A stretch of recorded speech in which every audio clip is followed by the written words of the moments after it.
पूर्व मध्यकाल में भी मूर्तिकला का विकास निरंतर जारी रहा, जिसमें मुख्यतः धार्मिक मूर्तियां ब्राह्मण, बौद्ध और जैन धर्म से संबंधित बनाई गईं। इस काल में अखिल भारतीय स्तर पर, खासतौर पर सुदूर दक्षिण और पश्चिम में हिंदू देवी देवताओं की मूर्तियों की संख्या बढ़ी।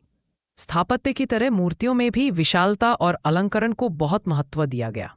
देवी मूर्तियों का निर्माण अपेक्षाकृत अधिक मात्रा में हुआ, जो तांत्रिक संप्रदाय के प्रभाव का संकेत है। पत्थर और धातु दोनों में मूर्तियां बनाई गईं। तांत्रिक तत्व सभी तीनों प्रमुख धर्मों में मूर्तियों पर दिखाई देते हैं। दक्षिण भारत में कांसे की नटराज मूर्ति प्रसिद्ध है। पाल काल में बुद्ध, बोधिसत्व और देवी तारा की धातु मूर्तियां मिली। मूर्तिकार धीमन और विटपाल भी इसी काल के हैं। पत्थर की भी विशाल मूर्तियां बनी, जैसे श्रवणबेलगोला में बाहुबली की मूर्ति। भारतीय सामंतवाद एक ऐसी राजनीतिक व्यवस्था की जो सामाजिक और आर्थिक जीवन से जुड़ी रही। इसमें राज्य के भीतर अनेक छोटे बड़े राज्यों का निर्माण हुआ, जो शुरू में सेवाओं से बंधे रहते थे, लेकिन बाद में अपने क्षेत्र में स्वतंत्र व्यवहार करने लगे।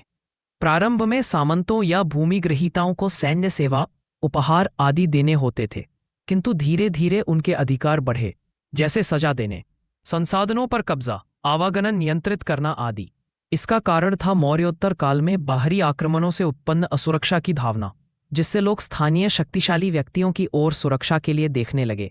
गुप्त काल में अधीनस्थ राज्यों की संख्या बढ़ी। हर्षवर्धन के समय नकद वेतन की जगह भूमि अनुदान व्यवस्था प्रारंभ हुई। भूमि अनुदान के कारण भूमिग्रहीताओं के अधिकारों में वृद्धि हुई, बाहरी व्यापार में कमी, शिल्प और शहरीकरण में गिरावट तथा वस्तु विनिमय की स्थिति भी बढ़ी। राज्यों की आंतरिक स्थिति कमजोर हुई और सेना मुख्यतः सामंतों पर निर्भर होती थी। सेना में निष्ठा राजा के स्थान पर सामंतों के प्रति होती थी। युद्ध और शौर्य का महिमा मंडन हुआ। पड़ोसी राज्यों से युद्ध, षड्यंत्र आदि आम थे। केंद्रीकृत प्रशासन कमजोर हुआ। आर्थिक रूप से भूमि अनुदानों ने कृषि ज्ञान का प्रचार किया, पर वाणिज्यकारियों तथा शिल्पों की स्थानीयता बढ़ी। सिक्कों का प्रचलन घटा और वस्तु विनिमय प्रचलन में आया। पूरे भारत में स्थिति एक जैसी नहीं थी। सिंध एवं दक्षिण भारत में व्यापार के प्रमाण हैं। सामाजिक सांस्कृतिक प्रभावों में वर्ण एवं जाति व्यवस्था, छुआछूत, दास प्रथा का उभार, किसानों, शिल्पियों की स्थिति बंधुआ मजदूरों जैसी हो गई। महिलाओं की दशा दयनीय हो गई। जौहर, देवदासी प्रथा जैसी परंपराएं दिखने लगीं। भोग विलास, दिखावा और शक्ति पूजा, तंत्र पूजा का विस्तार हुआ। स्थानीयत्व के चलते क्षेत्रीय भाषाओं का उदय हुआ और स्थापत्य में पंचायतन शैली के मंदिरों का सामंती व्यवस्था के साथ संबंध दिखता है। प्राचीन भारत में साहित्य धार्मिक और धर्मेतर दोनों प्रकार का था। धार्मिक साहित्य ब्राह्मण, बौद्ध और जैन से संबद्ध था, लेकिन इसमें पूर्वाग्रह, काल निर्धारण की समस्या और क्षेपक, बाद में जोड़े गए अंश जैसी सीमाएं थी।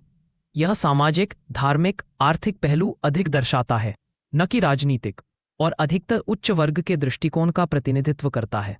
धर्मेतर साहित्य में व्याकरण, नाटक, अर्थशास्त्र, कामसूत्र, व्यक्तिगत साहित्य, संगम साहित्य, चरित्र साहित्य आते हैं।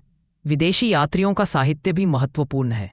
यूनानी रोमन स्रोतों में नियोकस, मेगास्थनीज, डाइमेकस, स्ट्रेबो आदि। चीनी लेखकों में फाहियान, ह्वेनसैंग, इत्सिंग।